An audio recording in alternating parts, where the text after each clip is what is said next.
என் பேர் சின்னசாமி. நன்றி, வணக்கம். ராஜபாளையம்னு ஒரு கிராமம். ராஜபாளையம்னு ஒரு கிராமத்தில் ஒரு விவசாய ஒரு சின்ன கிராமம் தான் அது. ராஜபாளையம்னா ஒரு சின்ன கிராமம். பேரு பிரபாகரன் முருகன். பிரபாகரன் முருகன் பேரு. அந்த சின்ன கிராமத்தில் ஒரு விவசாய குடும்பம். ஒரு விவசாய குடும்பம்னா அவங்களுக்கு இடமெல்லாம் இல்லை, வீடு மட்டும் ஒரு ஓட்டு வீடு இருக்குது. அந்த ஓட்டு வீட்டில் தான் அவங்க குடும்பம் பண்ணுறாங்க. அவங்க என்ன பண்ணுறது, நாட்டார் வீட்டுக்குள்ளே போய் வேலை செஞ்சுட்டு அதில் ரூபா கொடுத்து வந்து அரிசி பருப்பு புளி மிளகாலாம் வாங்கியாந்து வச்சுக்கின்னு சாப்பிட்டுக்கின்னு பிரபாகர முருகன் 6 வருஷம் சென்று ஒரு குழந்தை பிறந்தது. அவனை நகராட்சி பள்ளியில் படிக்க வைக்க முடியல. நகராட்சி பள்ளியிலாம் படிக்கிறான், தனியார் பள்ளியில் படிக்க வைக்கிற மாரி வசதி இல்லை. படிக்கிறான், நைட்டு படிக்குது புள்ள. ஒரு நாள் என்ன பண்ணாங்க, அந்த சனி ஞாயிறுனா லீவ் வரும் பாரு ஸ்கூலில். அன்றைக்கி சனிக்கிழமை லீவு, ஞாயிற்றுக்கிழமை லீவு, திங்கக்கிழமை தான் ஸ்கூலு. அம்மா கிட்ட அவர் சொல்கிறாப்புல பிரபாகர முருகன், எம்மா இன்னைக்கு எனக்கு லீவு தான், வீட்டில் இருந்தால் கொஞ்சம் போர் அடிக்கிற மாரி இருக்குது, உங்கூடே நான் வந்துடுறேம்மான்னா. ஒரே பிள்ளையாச்சே. எப்பா அங்கே வெயில் வந்தேன்னா மூஞ்செல்லாம் கருத்துரும், அங்கே வராத சாமி, நீ நாத்துக்கு வரணும். நான் இல்லைம்மா, நீங்கள் வேலை செய்கிற இடத்துல அந்த ஆலமரம் ஒன்று இருக்குதேன்னா அங்கே வந்து நான் விளாண்டுக்கிறேன், நீங்கள் வேலை செய்யுங்கம்மான்னு. அப்பாவும் சொல்கிறாரு, இல்லைப்பா வானம்மான்றாங்க. அவர் கேட்கல. அப்புறம் சரி வாப்பான்னு சொல்லிட்டு 3 பேருக்கு சாப்பிட எடுத்துக்கின்னு போகிறாங்க. போய் பிள்ளைக்குன்னு போய் அந்த ஆலாமரத்தாண்டை விட்டுட்டு இவங்க 2 பேரும் போய் களை எடுக்கிறாங்க. மாணவர் செல்வங்களே, இன்னைக்கு ஆயிரக்கணக்கான மக்கள் இருக்கிறீங்க, படித்தவங்களும் இருக்கிறீங்க, படிக்காதவங்களும் இருக்கிறீங்க. களை எடுக்கிறாங்க. களை எடுத்துகிட்டே இருக்கும்போது இவர் நைட்டு படிக்குது புள்ள. அவர் என்ன பண்ணுறாரு, மணி 12 மணி ஆச்சு. எப்பயுமே பிள்ளைங்களுக்கு அம்மா மேலேன்னா ரொம்ப பாசம், அப்பாவுக்கு பொண்ணுன்னா தான் அதிகமாக பாசம். அது எல்லாருக்குமே பிள்ளைனா இல்லைன்னா கொஞ்சம் பேச கொள்ள. பிரபாகர முருகன் போய் என்ன பண்ணுறாரு, அம்மா கிட்ட, எம்மா நானும் அப்பாவும் களை எடுக்கிறேன், நீ போய் நிகழ உட்காருமா, வெயில் பயங்கரமா. ஐயோ என் தங்கம், நீ வானா, நீ உனக்கு என்ன தலையேற்று, நாங்கள் இருக்கிற வரைக்கும் நீ வந்து எந்த வேலையும் செய்யாதுன்றாங்க. இல்லைம்மா நீ போமான்னு சொல்கிறாப்பல. அதுக்கு அவங்க அப்பானான்றாரு, இல்லைப்பா நீ போய் இரு, நாங்கள் மணி 12 மணி ஆயிடுச்சு, 1 மணிக்கெலாம் நாங்கள் சாப்பாட்டுக்கு வந்துடுறோம், நீ போப்பான்னு சொல்லிட்டு அப்பாவும் அம்மாவும் அனுப்பிடுறாங்க. அவர் போய் விளையாண்டுக்கிறாங்க. கரெக்டாக 12:20க்கு நாட்டார் வராரு கொடையை பிடிச்சிக்கணும். நாட்டார் கொடையை பிடிச்சின்னு வந்தால் இவங்க 2 பேரும் வயசானவங்க களை எடுத்துனே இருக்கும்போது அந்த நாட்டார் வந்ததுமே இவங்க என்ன பண்ணுறாங்க, 2 பேருமே கை கட்டிக்கின்னு மரியாதை செலுத்துறாங்க, வணக்கம்னு சொல்கிறாங்க. வணக்கம்ன்றாரு அவரும் நாட்டாரும். இவன் பிரபாகரன் முருகத்தை பார்த்துட்டான். அப்பா அம்மா வேலை செய்யும் போதெல்லாம் தெரில, அவருக்கு வந்து மரியாதை சொல்லும் போது இவனுக்கு மனசு அப்படியே கொஞ்சம் கண் கலக்கிற மாரி ஆச்சு. நம்ம அப்பா அம்மா எவ்வளோ ஒரு வயசு, இந்த வயசுல போய் அவர் சின்ன வயசு, அவருக்கு போய் இவர் மரியாதை செய்கிறாருன்னு பார்த்ததுமே என்னாச்சு, கண் கலங்கிருச்சு பிரபாகர முருகனுக்கு. கலங்கி அவரு சரி நீங்கள் செய்யுமான்னு சொல்லிட்டு நாட்டார் என்ன பண்ணிட்டாரு, அப்படியே போய் பம்ப் செட்டாண்ட பார்த்துன்னு அப்படியே கிளம்பிட்டார். கிளம்புனதான் அப்பாக்கிட்ட அம்மாட்ட போய், எம்மா நீ எதுக்குமா அவருக்கு வணக்கம் வைக்கிறீங்க?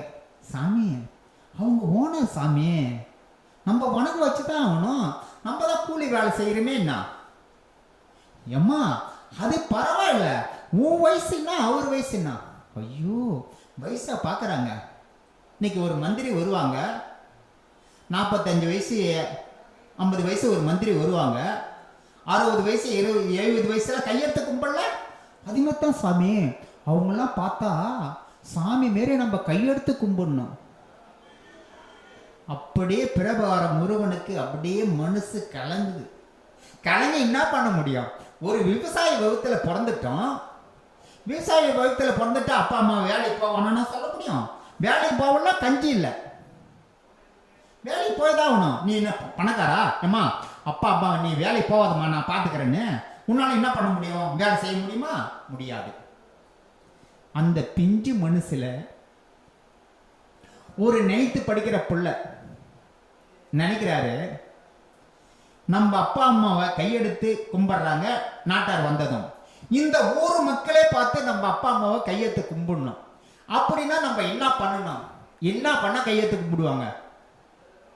பணங்குதா? நீ அரசியல் நின்று பெரிய ஆள் ஆகி ஒரு மந்திரி ஆகிறதுக்கு, இல்லை ஒரு ஊராட்சி மன்ற தலைவர் ஆகிறதுக்கு, ஒரு கவுன்சிலர் ஆகிறதுக்கு, ஒரு எம்எல்ஏ ஆகிறதுக்கு என்ன உனக்கு என்ன தகுதிக்குது? நீ வர முடியும்? வர முடியாது. நைத்து படிக்கிற புள்ள ஒரு ஓட்டு வீட்டில் கீற புள்ள மனுஷனை நினைச்சு அந்த புள்ள நைட்டு படிக்கிற புள்ள இரவும் பகலும் நம்ம படிச்சு முன்னுக்கு வரணும். எல்லாத்திலும் 100க்கு அந்த ஸ்கூல்ல ஃபர்ஸ்ட் தாங்க இவர் தான். 3600 பசங்களாம் அந்த ஸ்கூல்ல ஃபர்ஸ்ட் தாங்க இவர் தான். எல்லாத்திலும் 100க்கு 100 எடுத்து இன்னைக்கு ஐஏஎஸ் மாவட்ட கலெக்டர் ஆயிட்டார். எவ்வளவு நல்லா யோசனை பண்ணி பாருங்க. ஒரு டாக்டர் ஆகிறதுக்கு எத்தனை லட்சம் ஆகும்? ஒரு இன்ஜினியர் ஆகிறதுக்கு எத்தனை லட்சம் ஆகும்? ஒரு பேங்க் மேனேஜர் ஆகிறதுக்கு எத்தனை லட்சம் ஆகும்? ஒரு காவல்துறை அதிகாரி ஆகிறதுக்கு எத்தனை லட்சம் ஆகும்? சாதாரண ஒரு டாக்டர் ஆகுது 15-20 லட்சம் இல்லாத வரவே முடியாது. 15-20 லட்சம் வாங்குற மாரி தகுதியே இல்லை. அவங்க ஓட்டு வீடு வித்தா 1 லட்சம் போறதே கஷ்டம். ஒரு 50-60 தான் போகும். அப்படின்னா அந்த ஏழை குடும்பத்துல பிறந்து நம்ம முன்னுக்கு வந்து நம்ம தாய் தப்புன்னு இந்த ஊர் மக்களே பார்த்து கையெடுத்து கும்பிடணும்னு மனசுல நினைச்சு அந்த புள்ள மாவட்ட கலெக்டர் ஆயிட்டு பொங்கலுக்கு வேஷ்டி சாலை தராங்க. அவர் இருக்கிறது சின்ன கிராமம், பெரிய பஞ்சாயத்து, அப்படியே கிளைக்கிளையா மாறிடும். எங்க ஊரு திருவண்ணாமலை மாவட்டம் கண்ணக்கந்தல் கிராமம் ஒண்ணுதான். ஆனா 4-5 ஊர்: இந்தாநகர், தாயமலை, கண்ணக்கந்தல், மோட்டூர், சின்ன மோட்டூர், பெரிய மோட்டூர், காந்தி நகர். அதே போல 4-5 கிராமம். அதே போல அவர் ஒரு சின்ன கிராமத்தில் இருக்கிறாரு. மாவட்ட கலெக்டர் ஆகி பொங்கலுக்கு வேஷ்டி சேலை தராங்க. மாவட்ட கலெக்டர் தான் வந்து அந்த வேஷ்டி சேலை தரணும் உத்தரவு. வராரு அந்த ஊருக்கு. வரும்போது ஊர் மக்கள்லாம் அப்படியே சாரே நிற்குதுங்க. இந்தாண்டியா நம்ம கவுர் கட்டி விட்டுருவாங்க பாரு, நடு சண்டரில் ரோட்டு போகும். பின்னால் காவல்துறை வந்து மாவட்ட கலெக்டர் முன்ன போகிறாரு. போனதுமே இந்த சாரே நிற்கும் போது இவருக்கு மனசுலே கீது அந்த ஞாபகம் அப்படியே இருக்குது. அவங்க அப்பா அம்மா அந்த கூட்டத்திலே இருக்கிறாங்க. அப்படியே காரை நிறுத்த சொல்லிட்டு அப்படியே போனது தாய் தப்பும் காலில் விழுந்து ஆசீர்வாதம் வாங்கிக்கினேன். இந்த அப்பா அம்மாவும் இவரு கலெக்டர் போறாங்க பாரு, இந்த ஊர் மக்கள் பூரா கையெடுத்து கும்பிடுது. அந்த மனுஷன் அன்னைக்கு தான் ஜெயிச்சிட்டார். போய் அப்புறம் சேலெல்லாம் கொடுத்து எல்லாருக்கும் ஒரு 20 பேர் கொடுத்துட்டு அப்புறம் இருக்கிற கவுன்சிலர், ஊராட்சி மன்ற தலைவர், அந்த நிர்வாகிகள்லாம் கொடுத்துருவாங்க. அப்புறம் கிளம்பிட்டார். பாத்தியா? அதான் என்னைக்கும் படிக்கிற பசங்க படிச்சுட்டு போயினேந்துருவாங்க, படிக்காத பசங்க படிக்காதே தான் இருப்பாங்க. நானும் என்எஸ்எஸ் ஸ்கூலில் தான் வேலை செய்கிறேன். சும்மா ஒரு எல்கேஜி பிகேஜி பசங்க கூட எவ்வளோ ஒரு திறமை பேசுவாங்க. அப்படியே பேசும்போது எனக்கு ஒரு சேக்காகும். அவ்வளோ ஒரு பொறுப்பா. மாணவர் செல்வங்களே, நீங்க படிக்கணும்னு மனசு வச்சா கண்டிப்பா நம்ம பெரிய ஆள் ஆகலாம். பாருங்க, படிப்புக்கு ஏழை பணக்கார எதுவுமே தேவையில்லை. நான் படிக்கணும், நான் முன்னுக்கு வரணும்னா நம்ம படிக்கிறதுல தான் இருக்குது. படிக்கிறோம், படிச்சுனே போயினேங்கிறோம். படிக்காதான் தரான். அதான் நீங்க படிச்சு நம்மளாட்ட பெரிய ஆள் ஆகணும். ஒரு நைட்டு பிடிக்கிற பிள்ளை இன்னைக்கு படிச்சு பெரிய ஆள் ஆகணும். நம்ம அப்பா அம்மாவே இந்த ஊர் மக்களை கையெடுத்து கும்பிடணும் மனுஷன் நினைச்சு வச்சு அந்த பிள்ளை பிரபாகர முருகன் பேரு. மாணவர் செல்வங்களே, நீங்க கருத்தா படிக்கணும், படிச்சு நம்ம முன்னுக்கு வரணும் மனசில் நினைச்சு படிங்க. நானும் என் பேர் சின்னசாமி. நன்றி, வணக்கம், பாய், அப்புறம் சந்திக்கலாம்.